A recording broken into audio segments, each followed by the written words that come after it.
કથામાં બેઠેલા ભક્તો બોલે શ્રી કૃષ્ણ શરણમ મમ, શ્રી કૃષ્ણ શરણમ મમ, શ્રી કૃષ્ણ શરણમ મમ.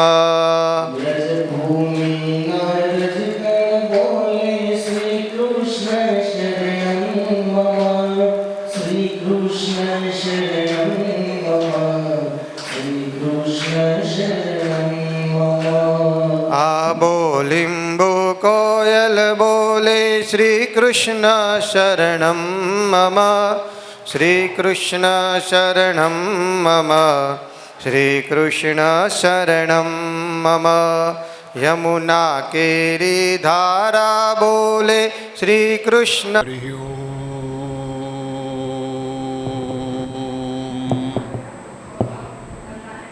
તત્સત પરમાત્મને નમઃ. ઓંકારં બિંદુ સંયુક્તં યસ્तं ધ્યાયન્તિ યોગિનઃ. કામદં મોક્ષદં ચૈવ ઓંકારાય નમો નમઃ.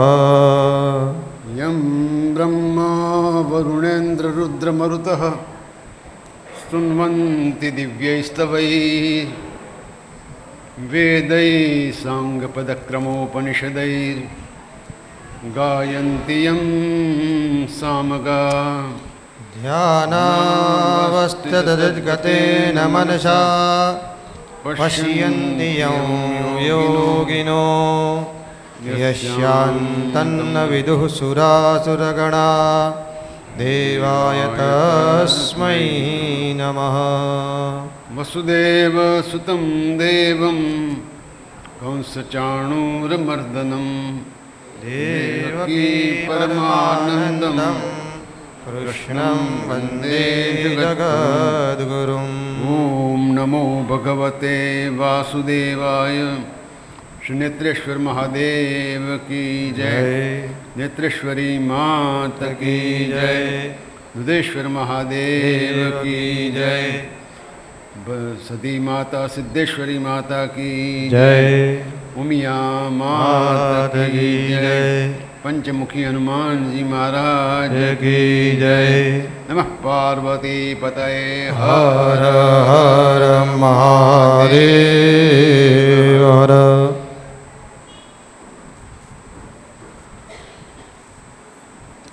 સાતમો અને છેલ્લો દિવસ આજે સપ્તાહનો. ખૂબ આનંદ થયો છે ભગવાનને મળવાનો. ભગવાન થકી ભગવાનના ચાહકોને મળવાનો. ભગવાનના ચાહકો પૈકી મિત્રો, સ્નેહીઓ, સગાઓ, સંબંધીઓને મળવાનો. આ મળવું એ પણ એક સદભાગ્ય છે. સદભાગ્ય હોય તો જ આવા કામ માટે મળવાનું થાય છે. વ્યવહારિક કામો સિવાય પણ ધર્મના કામે મળવાનું થાય એ ઈશ્વરની કૃપા. સવારે ઉદ્ધવજીને ભગવાન કૃષ્ણે કહેલા ઉપદેશની સાથે સાથે અવધૂતજીએ જે કંઈ રજૂ કરેલું હતું પોતાના ગુરુઓ વિશેનું જ્ઞાન દત્તાત્રેયજીએ, એ સ્કંદ 11ની વાત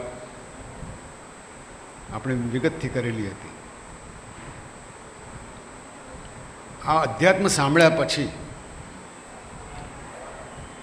શુકદેવજી પરીક્ષિતજીને પૂછે છે કે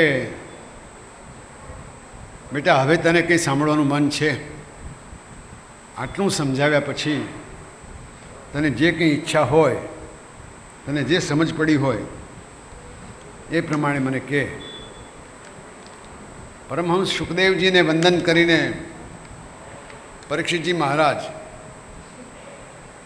એમને જવાબ આપે છે અને કહે છે કે ગુરુજી, આપે એટલું બધું વિગતવાર સમજાવ્યું છે કે મને હવે ઈશ્વરમાં પ્રતીતિ થઈ ગઈ છે. હું પોતે આપે સમજાવેલી ઘણી વાતો મનમાં સમજ્યો છું, પણ સૌથી વધારે તો સારું છે કે ઈશ્વર તત્વ વિશે મારી સમજ ઊંડી થઈ ગઈ છે.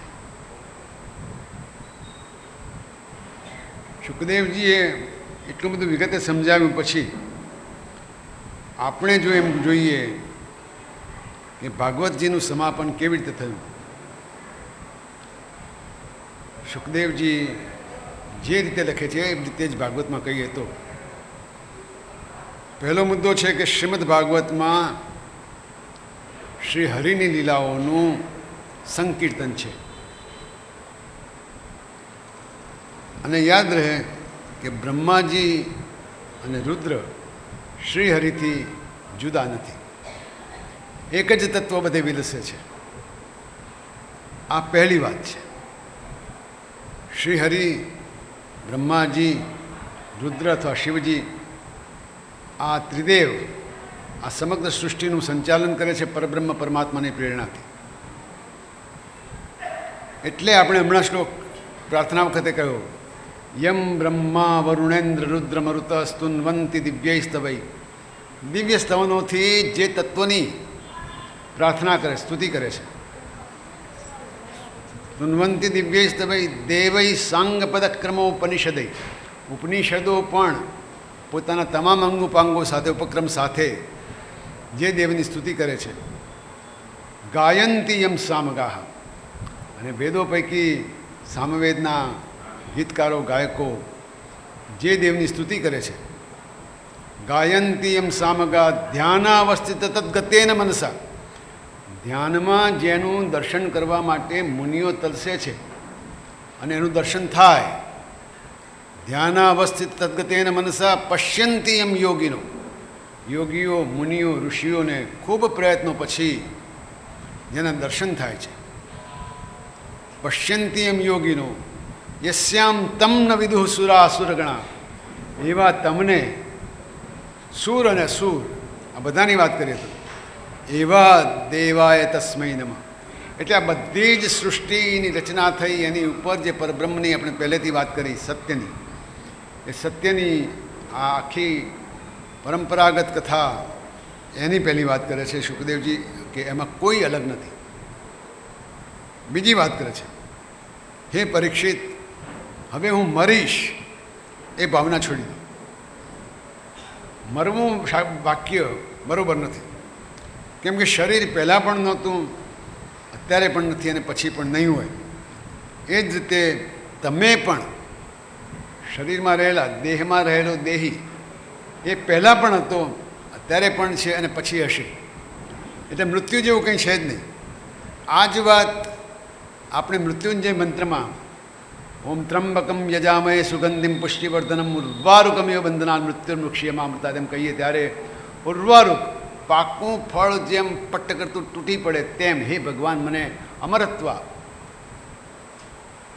મૃત્યુંજય, અમરત્વ, મૃત્યુ ઉપર વિજય મેળવવા.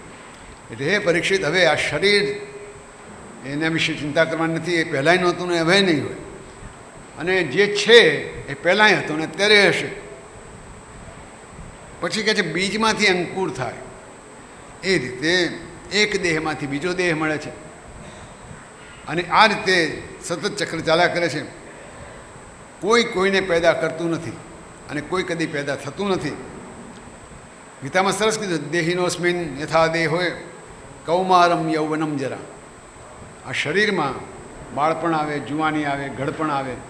એ જ રીતે દેહાંતર પ્રાપ્તિ ધીરજ તત્ર ન મુહ્યતી.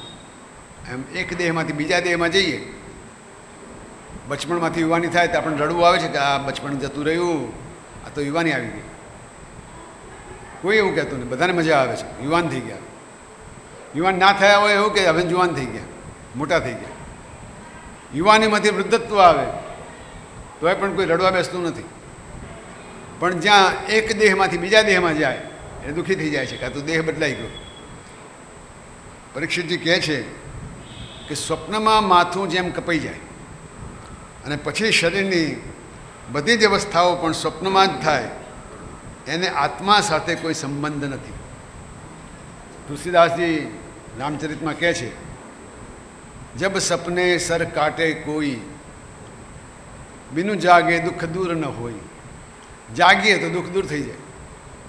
આવું જ આમાં પણ છે કે ભ્રાંતિ છે, એ ભ્રાંતિ દૂર થઈ જાય તો જ ખબર પડે. આમ જોવા જઈએ તો વિશ્વભરમાં સૌથી શ્રેષ્ઠ ફિલોસોફી આ છે. કોઈ દર્દીને દર્દ થયું હોય અને ડાક્ટર એમ કહે કે આવું કોઈ દર્દ છે જ નહીં દુનિયામાં, અને તમને જે થયું છે એ તો સારું કહેવાય, આના લીધે તો ખૂબ સરસ પ્રગતિ થઈ શકે. પછી 5-6 પુસ્તકો બતાવે, જો આમાંય આ લખ્યું છે, આમાંય લખ્યું છે, આમાંય લખ્યું છે. દર્દીને એમ થાય કે મારું દર્દ એક ભ્રમ છે.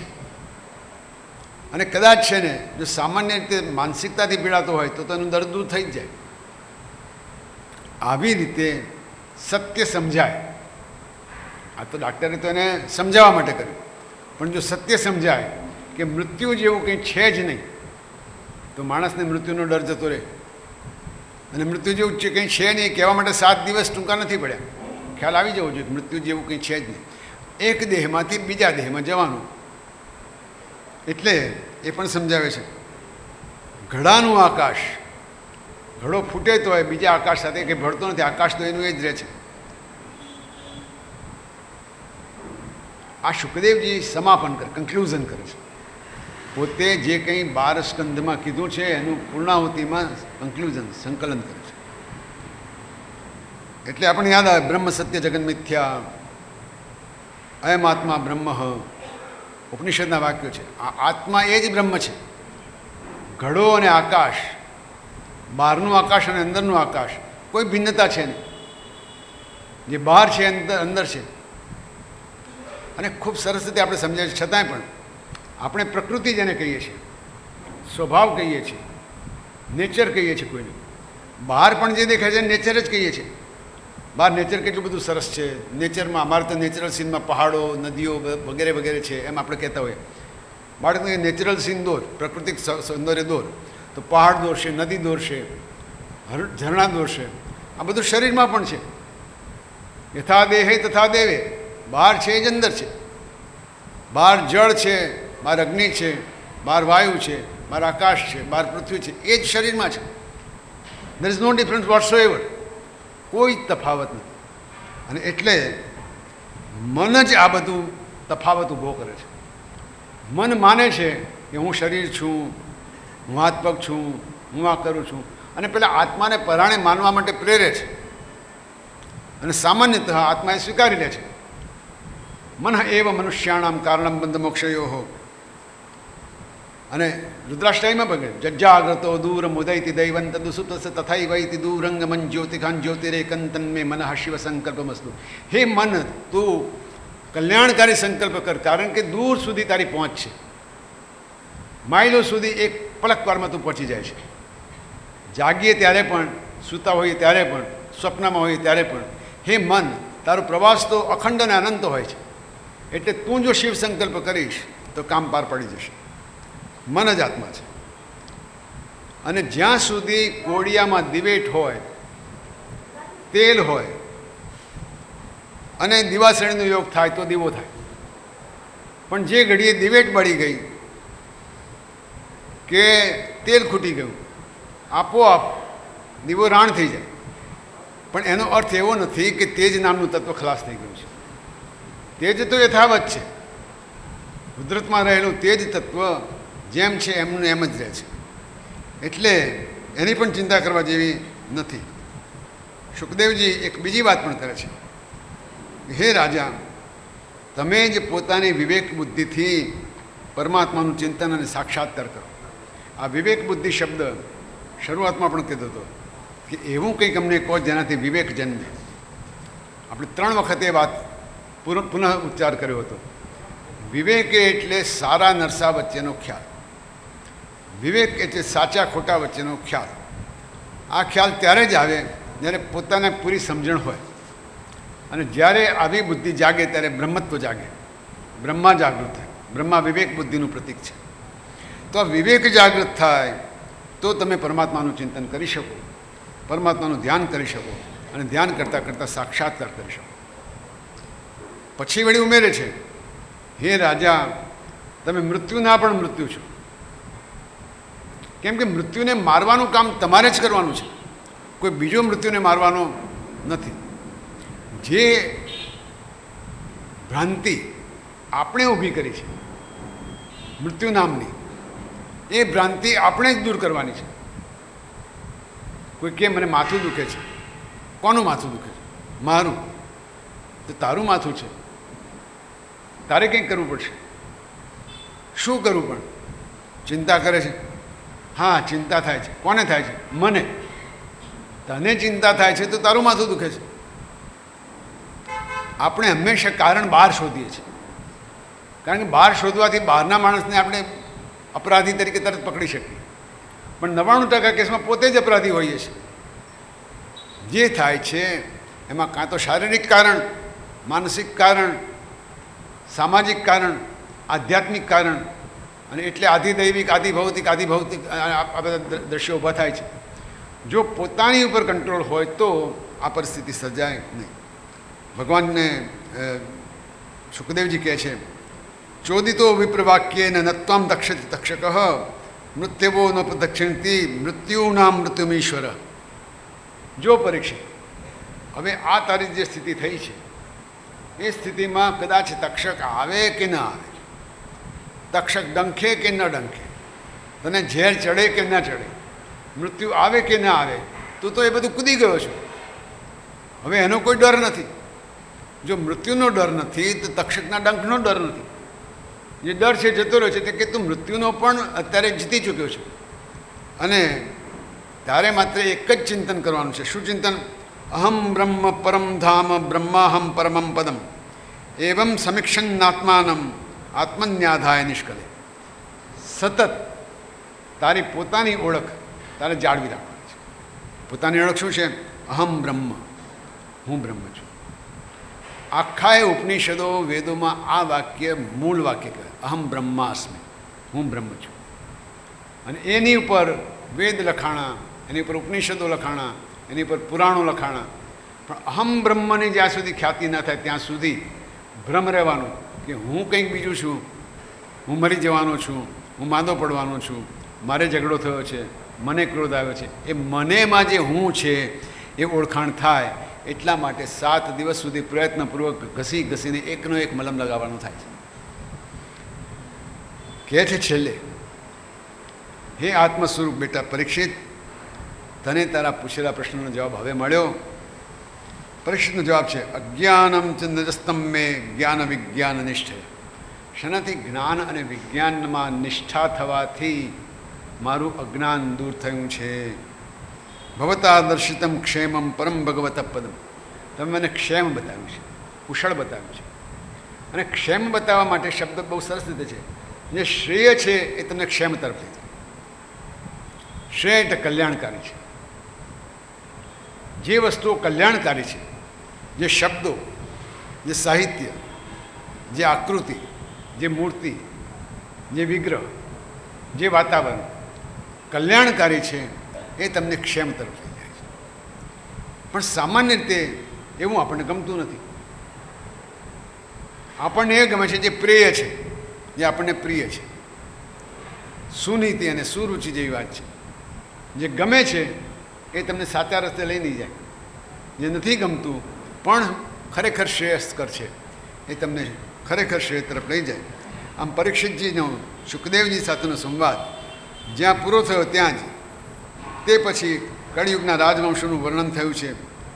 યદુકુલનો સંહાર થયો છે. ભગવાન ત્યાંથી રવાના સુદાન થયા છે. રાજ્ય ધર્મની વાત કરી છે. રાજ્યનો ધર્મ શું છે? રાજ્યનો ધર્મ તમામ નાગરિકો માટે સમત્વનો છે. અને નાગરિકો સમત્વ પામે એટલા માટે રાજ્ય પણ ઈશ્વર પ્રતિ પોતાનું ધ્યાન રાખે એ જરૂરી છે. કારણ કે આ સૌ પણ ઈશ્વરના સંતાનો છે. એ રાજ્યનો પહેલો ધર્મ છે. યુગ ધર્મની વાત કરી છે. યુગ ધર્મ જ્યારે યુગ બદલાય ત્યારે અંશતઃ બદલાય છે. કારણ કે આ વખતે જેમ કે કળિયુગમાં તમે કીર્તન કરો, કળિયુગમાં નામસ્મરણ કરો તો જે ભાવના ઊભી થાય છે એ સહજ રીતે સત્યયુગમાં થઈ જતી હતી. યુગ ધર્મની વાત કરી છે. કળિયુગના દોષોથી બચવા માટે નામ સંકીર્તનની વાત કરી છે. નામ સંકીર્તન અવશ્યપણે કોઈ પણ દોષથી બચાવે છે. હરે રામ રામ રામ હરે હરે. હરે રામ રામ રામ હરે હરે. હરે કૃષ્ણ કૃષ્ણ કૃષ્ણ હરે હરે. હરે કૃષ્ણ કૃષ્ણ કૃષ્ણ હરે હરે. હરે રામ રામ રામ હરે હરે. હરે રામ રામ રામ હરે હરે. શ્રી કૃષ્ણચંદ્ર પરમાત્મા કી જય. પરીક્ષિતજીને સંપૂર્ણ સંતોષ થયો છે. પોતાના આસન ઉપર સમાધિ લગાવી છે. તક્ષક આવીને ડંખે કે ન ડંખે પરીક્ષિતજી ખૂબ સભાનતાપૂર્વક પોતાનો દેહ છોડી દીધો છે અને પરીક્ષિતના ભગવાનના ધામમાં જવાની સાથે જ જનમેજયજી રાજા થયા છે અને એ પોતાનું રાજ્ય સરસ રીતે ચલાવતા હતા. બ્રાહ્મણો સાથે પરામર્શ કરી અને એમને થયું કે મારા વંશને, મારા પિતાજીને આવી રીતે શાપ આપ્યો છે અને ડંખ્યો છે, એટલે માટે સર્પયજ્ઞ કરે છે. સર્પયજ્ઞમાં સર્પોની આહુતિ આપવા માંડે છે. દુનિયાભરના સર્પ અને નાગોનું નિકંદન કાઢી નાખી સેવા સંકલ્પ સાથે જનમેજયજી સર્પયજ્ઞ કરે છે. પણ એક તબક્કો એવો આવે છે કે તક્ષક નાગ હાથમાં ન આવતા યજ્ઞકર્તાઓ કહે છે કે ઇન્દ્રે એને શરણ આપ્યું છે. જનમેજયનો આજ્ઞા થઈ કે ઇન્દ્ર સાથે તક્ષકને હોમી દો. જ્યાં એવું કરવા જાય છે ત્યાં બ્રહ્માજી અન્ય દેવો આવીને સમજાવે છે કે બેટા આ સારું કામ નથી. દરેક જીવને માટે કાળ દેવતાએ નક્કી કરેલું પરિણામ હોય છે. તારા પિતાને જે સર્પદંશ થયો હતો એ પણ કાળનું અને કર્મનું પરિણામ હતું. માટે કરીને આમાં તું આવીશ નહીં. અને જનમેજયજીએ આ સર્પનાશનો યજ્ઞ બંધ રાખ્યો છે. આ પછી વેદ અને ઉપવેદની શાખાઓની વિસ્તારથી વાત કરી છે. 4 વેદ, ઋગ્વેદ, યજુર્વેદ, સામવેદ, અથર્વણવેદ, આ બધી વાત કરી છે. અને આપણે ગઈ વખતે પણ જોયું હતું કે ક્યારે આપણે કોઈ પૂજા કરીએ, પૂજામાં કળશ લઈએ, કળશમાં બ્રહ્માંડની સ્થાપના જાણે કરી છે એવું માનીએ છીએ. કળશમાં પાણી મૂકીએ, પાણીની અંદર તમામ પ્રકારની ઔષધિઓ, પર્ણો નાખીએ અને પછી 4 દિશામાં 4 કંકુના ચાંદલા કરી, ચંદનના ચાંદલા કરી, પૂર્વે ઋગ્વેદાય નમઃ, દક્ષિણે યજુર્વેદાય નમઃ, પશ્ચિમે સામવેદાય નમઃ, ઉત્તરે અથર્વણવેદાય નમઃ. આપણી સંસ્કૃતિમાં એન કેન પ્રકારેણ આપણા મૂળિયા બતાવવાની વાત છે. કળશ જોઈએ એટલે બ્રહ્માંડ યાદ આવવું જોઈએ. કળશમાં ઔષધિ નાખીએ એટલે પ્રભુએ સર્જેલી સૃષ્ટિના વિવિધ તત્વો યાદ આવવા જોઈએ. કળશને પ્રણામ કરીએ ત્યારે આપણે બ્રહ્માંડને રચયિતાને પ્રણામ કરીએ છીએ યાદ આવવું જોઈએ. કળશની 4 બાજુ આપણે ચાંદલા કરીએ ત્યારે એવું યાદ આવવું જોઈએ કે બ્રહ્માજીના 4 મુખ છે અને 4 મુખમાંથી 4 વેદોનું પ્રાગટ્ય થયું છે. આ યાદ આવતા સાથે સામાન્ય કળશ નથી બનતો, આપોઆપ એ બ્રહ્માંડ બની જાય છે. અને પછી જ્યારે પૂજા કરતા જઈએ અને વેદ મંત્રો બોલાતા જઈએ, જો બુદ્ધિ સાથ આપે તો અને પ્રયત્ન કરીએ તો દરેક વેદ મંત્રનો એટલો સુંદર અર્થ હોય છે કે ન જાણો. તત્વાજામી બ્રહ્મણા વંદમાનો તદા શાસ્ત્ર જજમાનો હવિર્ભિ અહેડમાનો વરુણે હબોદિષભું. જ્યારે વરુણ દેવતાનું આહવાન કરે તો વરુણ દેવતા કોણ છે? વરુણ જળના દેવતા છે. જળ પૃથ્વીનું મુખ્ય તત્વ છે. એ જ નહીં, જળ આપણા શરીરનું પણ મુખ્ય તત્વ છે. જો વરુણદેવ પ્રસન્ન હોય તો સ્વાસ્થ્ય ઘણું ખરું સારું રહે છે. એટલે આ ધીમે ધીમે સમજતા વેદની શાખાઓ વિશે વાત કરી છે. અનેક શાખાઓ છે. અને અહીંથી આગ્રહ એવો કરીએ કે પ્રત્યેક વ્યક્તિને પોતાના ગોત્રની ખબર હોવી જોઈએ, ગોત્રોચ્ચાર કરતાં આવડવું જોઈએ. જેમ કે આપણા ઋષિ કોણ હતા જેના ગોત્રમાં આપણે છીએ, એ ઋષિ પછીના પ્રવર કોણ હતા જે પ્રવરમાં આપણે આવીએ છીએ, એ પ્રવર પછી આપણે વેદ કયો હતો એ આપણને ખ્યાલ હોવો જોઈએ. આપણે એ વેદની કઈ શાખાના વિદ્યાર્થી છીએ એ યાદ આવવું જોઈએ. એ યાદ આવે પછી હું કોણ છું, મારા પિતાજી કોણ હતા એ યાદ આવવું જોઈએ. કોના દીકરા છો, કોના પ્રપૌત્ર છો, પુત્ર છો, પૌત્ર છો એ યાદ આવવું જોઈએ. લગ્ન કરતા હોય ત્યારે તો માતાના પક્ષની અને પિતાના પક્ષની 3 પેઢી સુધી બોલાવતા હોય છે. એ બોલાવવા પાછળનું કારણ આ જ છે કે 3 ગોત્ર સુધી, 3 પેઢી સુધી શુદ્ધતા હોય તો લગ્ન કરવા વધારે વ્યાજબી ગણાય છે. આ શુદ્ધિ અને અશુદ્ધિ એ આપણા ડીએનએ સાથે સંકળાય. ક્યારેક આપણે અમેરિકાથી મેસેજ આવશે કે આ બરોબર છે ત્યારે આપણે કહીશું બરોબર છે. ત્યાં સુધી આપણા ઋષિમુનિએ લખેલી વાતને આપણે જો સ્વીકારીએ તો ઘણું સારું થાય. દાખલા તરીકે હું મારી વાત કરું. ઓમ ગૌતમ ગોત્રોત્પન્નોહમ. હું ગૌતમ ગોત્રમાં જન્મેલો છું. એટલે ગૌતમ ગોત્રમાં જેટલા જન્મ્યા છે એની સાથે મારો સીધો નાતો છે. અમારા બધાના ડીએનએમાં મોટો ભાગ ગૌતમ ગોત્રીઓનો છે. ગૌતમ અવતત આંગીરસ ત્રિપ્રવ્રાન્વિતોહમ, આ 3 ઋષિઓ એના પછી થયા, એના મેં વંશ વારસો છે. હવે આવું યાદ કરવાથી ફાયદો શું? કેમ કે માધ્યાંદિની વાદ છે નહીં શાખાધ્યાય શુક્લ યજુર્વેદ અંતર્ગત. મારો શુક્લ યજુર્વેદ છે, કોઈનો કૃષ્ણ યજુર્વેદ હશે, કોઈનો અથર્વવેદ હશે, કોઈનો સામવેદ હશે. આપણને તો ખ્યાલ જ નથી. આપણે એમ જાણીએ આપણે ઊંઝા, મહેસાણા જિલ્લો, સિદ્ધપુર તાલુકો, અને અમારે તાલુકા પાસે બદલાતા જાય, જિલ્લાએ બદલાતા જાય. કોઈક વખત પાટણ હોય ને કોઈક વખત મહેસાણા હોય. મતલબ એ છે કે જે ભૂગોળ ખગોળ આપણા શાસ્ત્રોએ કીધું છે, જે જન્મ જન્માંતરની વાતો કરી છે, એ પણ સાથે સાથે યાદ રાખે.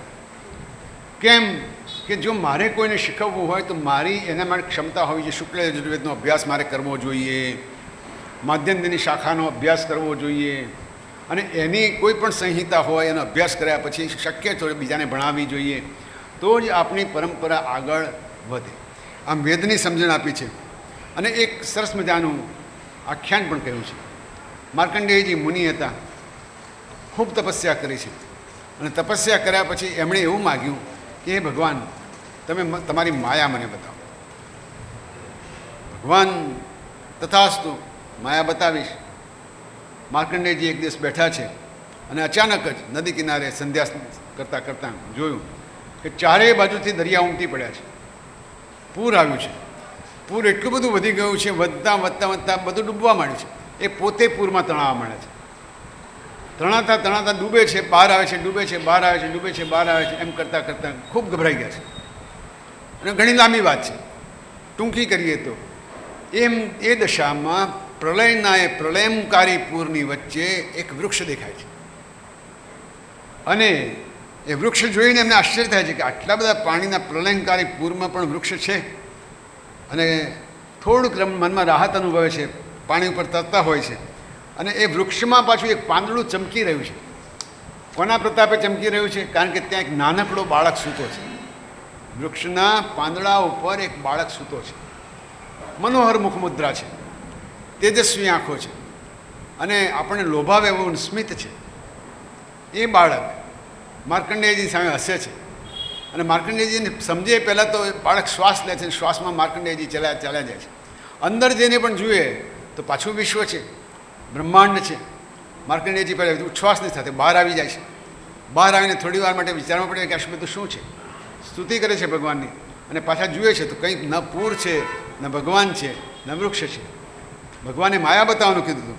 અને એ માયા જે જોઈ એમણે, એના માટે આપણે હંમેશા ગોવિંદ દામોદર સ્તોત્ર બોલતા જ હોઈએ છીએ. બધાને યાદ પણ હશે. કરારવિંદે ન પદારવિંદમ મુખારવિંદે વિનિવેશયંતમ વટસ્ય પત્રસ્ય પુટે શયાનમ બાલમ મુકુંદમ મનસા સ્મરામિ. શ્રી કૃષ્ણ ગોવિંદ હરે મુરારે, હે નાથ નારાયણ. જીહવે વિબસ્વામૃતમેતદેવ ગોવિંદ દામોદર માધવેતિ. વિક્રેતુ કામા કિલ ગોપકન્યા મુરારિપાદાર્પિત ચિત્તવૃત્તિ. દધ્યાધિકં મોહવશાદવોચ ગોવિંદ દામોદર માધવેતિ. ગૃહે ગૃહે ગોપવધૂ કદંબા સર્વે મિલિત્વા સમવાપ્ય યોગ.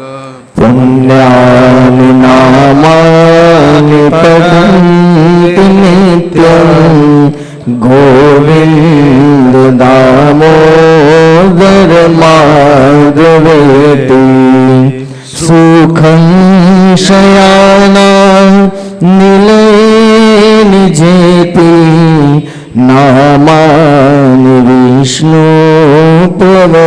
शान्तिमर्ता ते निशितन्तमयतां व्रजन्ति गोविन्द दामोदर माधवेति जिह्वे सदैवं भज सुन्दराणि नामानि कृष्णस्य मनोहराणि समस्तभक्तातिविनाशनानि गोविन्द दामोदर माधवेति सुखावसाने इदमेव सारं दुःखावसाने इदमेव ज्ञेयं देहावसाने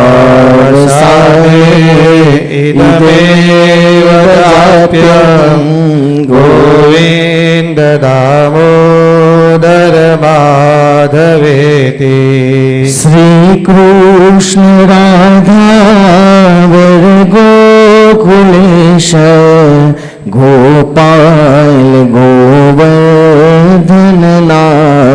विष्णु जिह्वे सदैवं भज सुन्दराणि गोविन्द दामोदर माधवेति तामेव याचे मम देह जिह्वे समागते दण्डधरे कृतान्ते वक्तव्यमेवं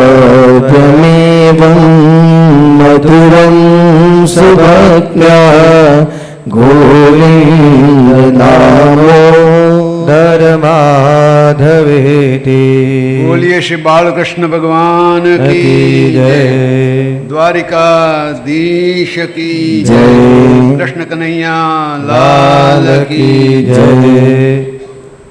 આજના સત્સંગમાં આવેલા મિત્ર મંડળમાંથી ખાસ તો દિનેશભાઈ આવ્યા છે, એમનું સ્વાગત છે. આપણા મિત્રો આપણી સાથે છે અને કોઈને મનમાં એમ હોય કે મળવું છે કે સ્વાગત કરવું છે, એમને અહીંયા સ્ટેજ ઉપર આમંત્રણ છે. તમારામાંથી કોઈને પણ ઈચ્છા હોય તો 5-10 મિનિટ માટે આપણે સ્વાગતનો કાર્યક્રમ રાખી શકીએ. અને જો ન હોય તો દરમિયાનમાં આપણે કાર્યક્રમમાં આગળ એ છે, વસંતભાઈને વિનંતી કરીશ કે આ કાર્યક્રમને સફળ બનાવવા માટે જે જે મહારથીઓએ પ્રયત્ન કર્યા છે એ મહારથીઓની આપણે ઓળખ અપાવે અને આપણે કંઈક એમની પ્રત્યે આભારની લાગણી વ્યક્ત કરી શકીએ. વસંતભાઈ આવો.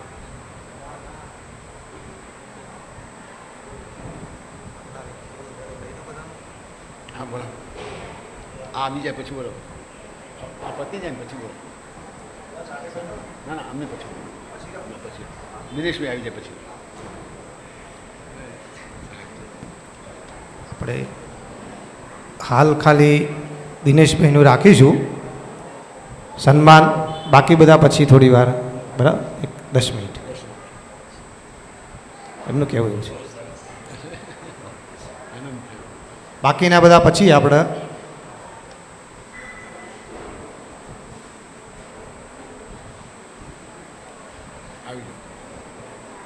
બાકી બધા જે નામ છે આપણે થોડી વાર રહીને આપણે અહીંથી જાહેર કરીશું, તો એ પ્રમાણે આવીશું. અહીંયા હાલ રાવલ મહેન્દ્રભાઈ પરિવાર તરફથી વ્યાસજીનું સન્માન થઈ રહ્યું છે. આપણે બે હાથે તાલી પાડીને એમને વધાવીએ. બોલો શ્રી દ્વારિકાધીશ કી જય. તો આપણે બોલવાની હો જય. આપણે બોલો કૃષ્ણ કનૈયા જય. બોલો થોડી ઊંઘ દૂર થઈ જાય, આળસ ચડી હોય બપોરે. નમો ત્વનંતાય સહસ્રમૂર્તય સહસ્રપાદાક્ષિશિરોરુબાહવે સહસ્રધામ્ને પુરુષાય શાશ્વતે સહસ્રકોટિયુગધારિણે નમઃ. આપણે બાકીના બધા નામ પછી બોલીશું. હાલ થોડી વાર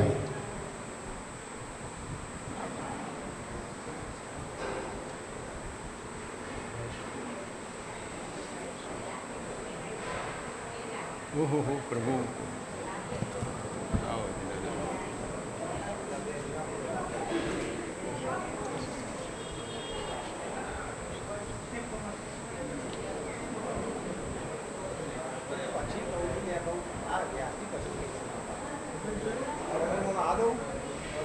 ઊંઝા ગામમાં જેમના પગલે પગલે હું ચાલું છું એ આચાર્ય રમેશભાઈ વકીલ ગામના જ હોય, ગામમાં જ આવી રીતે ભાગવત કથા કરે એટલે એ મારા વડીલ છે. એમના આશીર્વાદ મારા માટે બહુ મહત્ત્વના છે. ઊંઝાના આંતરરાષ્ટ્રીય કથાકાર જે છે અને કદાચ એમ કે બ્રહ્મ સમાજ માટે આપણે જગડુશાનું બિરુદું આલીએ તો પણ ચાલે એવું છે. તો એવા શ્રી રમેશભાઈ આંતરરાષ્ટ્રીય કથાકાર આજે આપણા વ્યાસજીનું સન્માન કરી રહ્યા છે. આપણે તાલીથી વધાવીએ. બોલો શ્રી દ્વારિકાધીશ કી જય. એમના જ ભાઈ હરિહરભાઈ જે ઉત્તર ગુજરાત બ્રહ્મ સમાજના પ્રમુખ છે એ પણ આપણા વ્યાસજીનું સન્માન કરશે. તો એમને પણ આપણે તાલીઓથી વધાવીએ. આકાશાત પતિતમ તોયમ યથા ગચ્છતિ સાગરમ સર્વદેવ નમસ્કારમ કેશવમ પ્રતિગચ્છતિ. પરસ્પર દેવો ભવ જેવો અહીંયા આગળ થાય.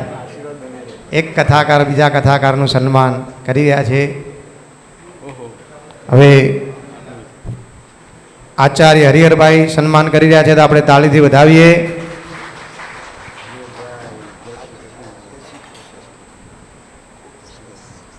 એમના પછી સુબોધભાઈ ગાંધી કે જે વ્યાસજીનું સન્માન કરશે. બોલો શ્રી કૃષ્ણ કનૈયા લાલ કી જય. પછી દવે પ્રકાશભાઈ દલસુગ્રામ જે વ્યાસજીનું સન્માન કરશે.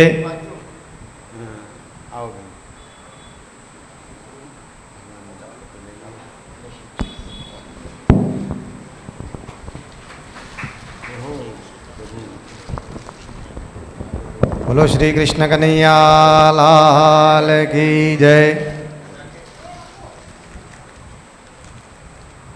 દેવશોભા પરિવાર તરફથી આચાર્ય મહેશભાઈ વ્યાસજીનું સન્માન કરશે. દેવશોભા પરિવાર તરફથી આચાર્ય મહેશભાઈ હાજર હોય તો આ સન્માન કરવા આવે છે. બોલો સર.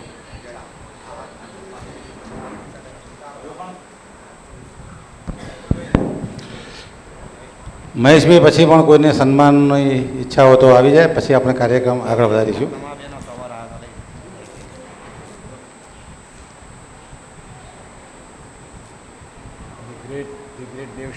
બોલો શ્રી દ્વારિકાધીશ કી જય. હવે બીજા કોઈ મિત્ર વર્તુળ કુટુંબના કોઈ સભ્ય હોય કે જેમને સન્માન કરવાની ઈચ્છા હોય સ્ટેજ ઉપર આવી વ્યાસજીનું સન્માન કરીએ.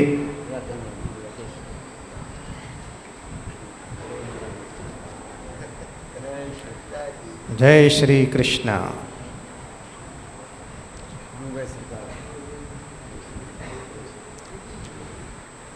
આદરણીય શ્રી વાસુદેવભાઈ વ્યાસપીઠથી આપણને અઠવાડિયા સુધી જ્ઞાન પીરસ્યું. અત્રે હાજર એવા બ્રાહ્મણ સમાજના અગ્રણીઓ, ઊંઝા ગામના અગ્રણીઓ, બહેનો અને ભાઈઓ,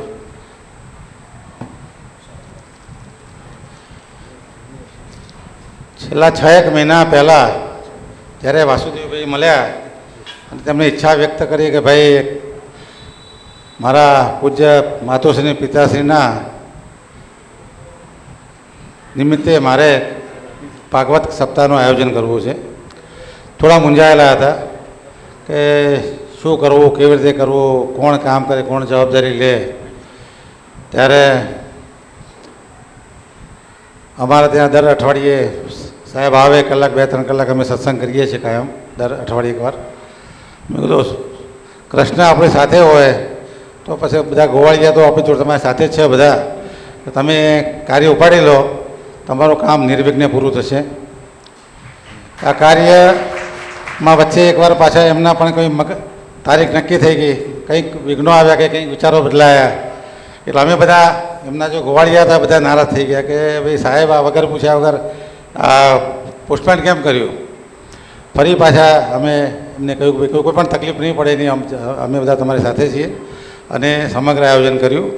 આ આયોજનમાં કરવામાં અમારી સાથે 10-15 મિત્રો અમે જે રોજ ભેગા થઈએ છીએ તે બધાએ અલગ અલગ જવાબદારી ઉપાડી છે. અમારા ઘણા મિત્રો, અમારા સિનિયર સિટીઝનના મિત્રો અને મિત્રોનું મારા ઉપર વાસુદેવભાઈ દબાણ હતું કે આપણે એમનું સન્માન આ બધા કરે છે ને આપણે કરતા નથી, તો કેમ? મેં કીધું જ્યાં સુધી હું મારા મિત્ર વાસુદેવભાઈને જાણું છું ત્યાં સુધી આ એમને ગમતું નથી, એટલે આપણે એમને ના ગમે એવું કામ નથી કરવું. પણ પછી મેં વાસુદેવભાઈને કીધું કે ભાઈ વાસુદેવભાઈ, અમે તમને કંઈ સન્માન તો નથી કરવાના, પણ અમારે તમારી જોડે કંઈક મેળવવાનું છે. આ અઠવાડિયે તમે વ્યાસપીઠ ઉપર બેઠા અને જે તપ કર્યું એમણે, તો તમે અમને એવા આશીર્વાદ આપો કે આવા કોઈ પણ કાર્યક્રમો ગામમાં થતા હોય તો અમે એના સહયોગમાં રહીએ, એવા અમે તમારા પાસેથી આશીર્વાદ માંગીએ છીએ.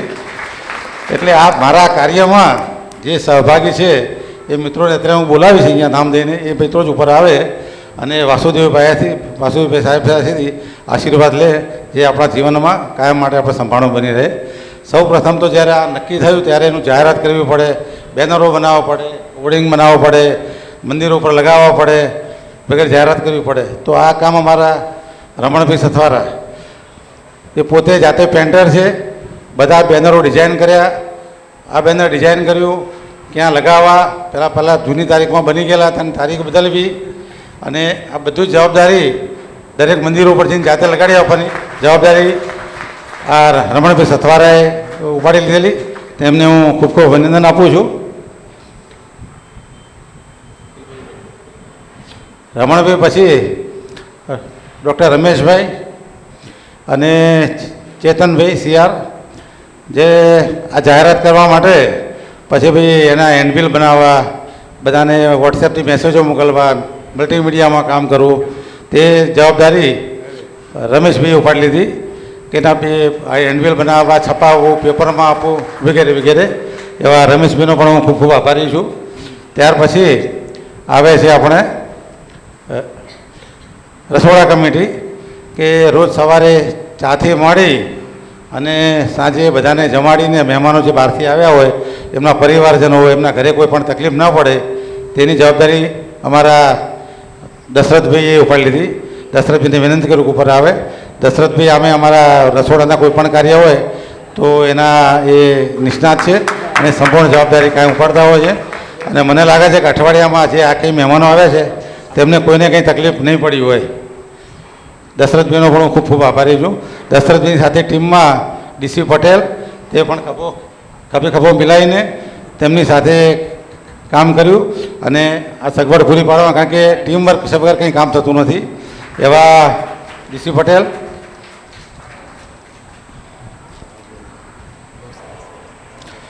તેમની સાથે અમારા સમાજના મણિભાઈ પટેલ, કારણ કે રસોડું એ ભારે કામ છે. સીધું આપણે લાવીને બધું બનાવ્યું છે, બજારમાં સીધું લાવ્યું, કંઈ ખૂટ્યું દહીં ખૂટ્યું, દૂધ લાવવું છે, આ બધી ટીમવર્ક વગર કામ થઈ શકે નહીં. આવા જ અમારા ચોથા મિત્ર દિનેશભાઈ, લટ્ટાભાઈ, આ ચારેય ટીમોએ ખૂબ જ અદ્ભુત કામ કરી અને આજનું જમણવારની પણ સંપૂર્ણ જવાબદારી આ ચારની ટીમની છે. તે બધાને હું આભાર માનું છું. પછી વાત આવી, વચ્ચે હું રહી ગયો કે ભાઈ આ બધું નક્કી થઈ ગયું, પછી શોભાયાત્રા કાઢવી, બેન્ડ વાજાવાળા બોલાવવા, બધાને આમંત્રણ આપવું, ઘેરથી ટાઈમસર નીકળવું, પૂજાપાઠ કરવી, વગેરે વગેરે. એ આમાં અમે બધા મૂંઝવાયેલા હતા કે ભાઈ આ તો કામ બ્રાહ્મણનું કામ છે, આમાં અમને પટેલિયાને કંઈ સમજણ પડે નહીં અને અમે કંઈક કરીએ અને કંઈ ગડબડ થાય તો પાપમાં દુઃખમાં પડે. અને એમાં અમારા મિત્ર સ્નેહી પ્રકાશભાઈ મળી ગયા. પ્રકાશભાઈ ઉપર આવશો. અને આ જવાબદારી અમે શોભાયાત્રા કાઢવાની હોય, અહીંયા બ્રાહ્મણો જાતિનું ફોલોઅપ હોય, વાડીની વ્યવસ્થા ગોઠવવાની હોય, વાડીમાં ટેબલ ખુરશી ગોઠવવાની હોય, આ તમામ જવાબદારી. અને અત્યારે અહીંથી શોભાયાત્રા નીકળી અને એમના ઘરે પહોંચશે ત્યાં સુધીની સંપૂર્ણ જવાબદારી, કારણ કે એ સમજતા હતા, તમને સમજી શકે, અમે સમજી ના શકીએ. એટલે પ્રકાશભાઈએ પણ એ આ જવાબદારી ખૂબ નિષ્ઠાપૂર્વક બજાવી છે. એવા પ્રકાશભાઈનો પણ હું ખૂબ આભાર માનું છું. બીજા અમારા પોપટભાઈ છે, પણ એમના ત્યાં સૂતક હોવાથી આવતા નથી. જે આગળ તમે બધા ફોટા દેખાય એ બધા સુંદર ફોટાઓ તેમને નાના ફોટામાંથી મોટા બનાવે, એડિટ કર્યા. આ ફોટોગ્રાફીની વ્યવસ્થા અને ફોટોગ્રાફી થયા પછી એ બધું યુટ્યુબ ઉપર ચડશે અને યુટ્યુબ ઉપર આ આજીવન કોઈપણ વ્યક્તિ આનો લાભ લઈ શકશે. આવી વ્યવસ્થા કરનાર પોપટભાઈ સૂતકના હિસાબે નથી આવ્યા, પણ તેમને પણ હું ખૂબ ખૂબ અભિનંદનમાં આપું છું અને એમનો આભાર માનું છું. આ બધા પછી ક્યાંક નાની મોટી ખામીઓ રહી જતી હોય, દાખલા તરીકે કે ભાઈ આ ભગવાનને વાસુદેવભાઈ મેં 2 વર્ષ પહેલાં કથા કરી હતી કે ભગવાનને રોજ નવી પ્રસાદ આપવી પડે, ફ્રૂટ આપવું પડે, તેવું મને જ્ઞાન એમણે આપેલું. પણ અહીંયા એ થોડું ગૂંચવાઈ ગયું હતું. અને ખાતા ખાના પ્રધાન કહેવાય ને, જ્યાં કોઈ ના પહોંચે ત્યાં રવિ, એવા અમારા અંબાલાલભાઈ કે જ્યાં કોઈ પણ કામ હોય ને, જ્યાં કંઈ પણ ખૂટ્યું હોય ને કોઈ માણસ ના હોય ત્યાં અંબાલાલભાઈએ બધી જવાબદારી સંભાળી લીધી. એવા અંબાલાલભાઈને પણ હું વાસુદેવભાઈથી સન્માન મેળવવા વિનંતી કરું છું.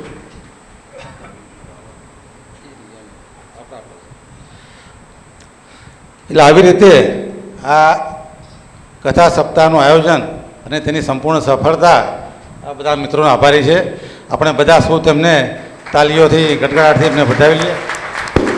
અને એક અમે બધાનો સાથે ગ્રુપ ફોટો પડાવી લઉં, પછી હું માઇક ઉપર આવીશ.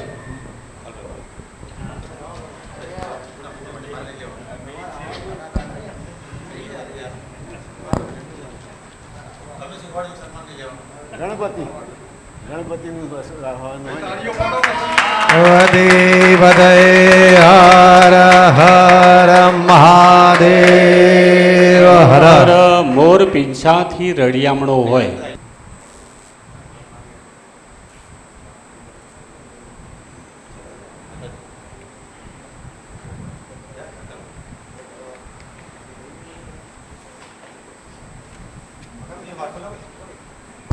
વાસુદેવભાઈની આજથી 1.5 વર્ષ પહેલાં બાળોદ માતામાં તેમને આખા મહિનાનો શ્રાવણ મહિનામાં શ્રી કૃષ્ણ લીલામૃત ઉપર સત્સંગ કરેલો. અને ત્યારે અમારે એક પ્રશ્ન આવ્યો કે ભાઈ વાસુદેવભાઈ કે હું પૈસા તો લેતો નથી, તો આ બ્રાહ્મણ પાસે કથા તો એમને એમ કરાવાય નહીં, કંઈક દક્ષિણા તો આપવી જ પડે ને. અમે સાહેબને મળ્યા, સાહેબ દક્ષિણા તો લેવી પડે. સાહેબ કે હું પૈસાને અડતો નથી અને હું પૈસા માટે કંઈ કથા કરતો નથી. એટલે અમે એમને ₹1 દક્ષિણામાં આપેલો. આખો મહિનો કથા કરી, એમાં એમને ₹1 મહિનો દક્ષિણામાં આપી અને અમે બ્રાહ્મણનું ઋણ ઉતારેલું. અને એના પછીની અગત્યની વાત એ આવે છે કે તેઓ મારી સાથે સિવિલ હોસ્પિટલ સેવા સમિતિમાં પણ એક ટ્રસ્ટી મંડળમાં ટ્રસ્ટી તરીકે સેવા આપે છે. એટલે મેં કીધું વાસુદેવભાઈ આપણે આટલું સરસ સુંદર કામ થયું તો પછી આપણે આ સેવા સમિતિમાં, એટલે એ વખતે મેં એમના ભાઈથી કીધું સાહેબ એ કરવું પડશે. સાહેબ કે કંઈ હતું કે તે, એટલે સાહેબે ₹1,11,111 એ વખતે અમારી સેવા સમિતિને પોતે કથા કરી સત્સંગ કર્યા પછી ભેટ આપ્યા હતા. એવું આજના દિવસે પણ એમને મને કહ્યું, અને તમારા કેટલા શ્રેષ્ઠી જોડે એમને વાત થઈ છે કે ભાઈ મારે મારા સમાજ માટે પણ કંઈ કરવું જોઈએ. એટલે એમને મને વાત કરી છે અને તમારા શ્રેષ્ઠી જોડે પણ વાત થઈ છે. તો બ્રાહ્મણ સમાજમાં તેમને ગમે એવી પ્રવૃત્તિઓ માટે, એમને ગમે એવી પ્રવૃત્તિ માટે 1,11,111નું અનુદાન તેઓ બ્રાહ્મણ સમાજને આપે છે. તો આપણે એમની આ ભાવનાને ખૂબ ખૂબ બિરદાવીએ છીએ. આ સમગ્ર કથા દરમિયાન જેમને અહીંયા સહકાર આપ્યો છે તેવા ફોટોગ્રાફર શ્રી મંડપવાળા શ્રી, રસોડાવાળા ઈશ્વરભાઈ શ્રી, ગાયત્રી ભાઈ, અને ડાયરેક્ટલી ઇનડાયરેક્ટલી જે લોકોએ પણ આ કથાના સહયોગ આપેલો છે તે સર્વે મિત્રોનો હું ખૂબ ખૂબ આભાર માનીને વિરમું છું. આભાર. Thank you very much. ધન્યવાદ વસંતભાઈ. શુભ મંગલ આવા પ્રસંગે મિત્રોનો સાથ મળ્યો એ ઈશ્વરની કૃપા છે, અને આમ સતત બધાનો સાથ મળતો રહેશે. બધા જ પરિવારજનો છીએ, અને સવારથી કહેતો આવ્યો છું કે કોઈથી ભિન્ન નથી, અને એ અભિન્નતા સદૈવ બની રહે. ઊંઝા ગામમાં, ઊંઝા બ્રાહ્મણવાડીમાં આ રીતે ભાગવત પારાયણ કરવાનું મને સદભાગ્ય સાંપડ્યું. એ માટે મારે પરિવારજનોનો પણ આભાર માનવો જોઈએ. વિનાયકભાઈ, મારા શિવમભાઈ નથી પણ નૈનાબેન, આ બધાની સાથે મળીને કાર્યક્રમનું આયોજન કરવાનું નક્કી કર્યું. વસંતભાઈને બધાનો સાથ સહકાર મળ્યો, મિત્રો સાથે રહ્યા, અને કાર્યક્રમ આપણે યોગ્ય રીતે કરી શક્યા. જે વ્યક્તિઓએ જાણે અજાણે સીધો કે પરોક્ષ રીતે સહકાર આપ્યો છે અને અમને કંઈ મદદ કરી છે એ બધાને હું હૃદયપૂર્વક જય શ્રી કૃષ્ણ કહું છું. અને હવે આવું અવારનવાર આપણે મળતા રહીએ. કેમ કે ભગવતનું જેટલું નામ લઈએ છીએ એટલું મન ચોખ્ખું થાય છે અને મન ચોખ્ખું થવાની સાથે આપણને પણ કંઈક સારું લાગે છે. બીજી વાત, હવે આજના કાર્યક્રમમાં આપણે જ્યારે આરતી થઈ જશે, આરતી થઈ ગયા પછી પોથી યાત્રા છે. ભાગવત ભગવાનને આપણે ઘરે લઈ જવાના છે વાડીમાંથી, અને આપણો પરિક્રમાનો રૂટ એ જ છે બ્રાહ્મણ શેરી, બ્રાહ્મણ ચોરો અને છીપાવાડ થઈ, કોટકુવા થઈ, દવે ચકલા થઈ અને નવા માર્ગમાં જવાનું છે. જે જોડાશે બહુ સારું રહેશે, બધાને મજા આવશે અને ભગવાનને આપણે આપણા ઘર સુધી યાત્રામાં જોડાઈશું. એ પહેલાં નાનકની ધૂન કરી જેથી આરતીની તૈયારી થઈ શકે. શ્રીમન્નારાયણ નારાયણ નારાયણ, શ્રીમન્નારાયણ નારાયણ નારાયણ, શ્રીમન્નારાયણ નારાયણ નારાયણ, શ્રીમન્નારાયણ શ્રીમન્નારાયણ, શ્રીમન્નારાયણ શ્રીમન્નારાયણ, શ્રીમન્નારાયણ નારાયણ નારાયણ.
की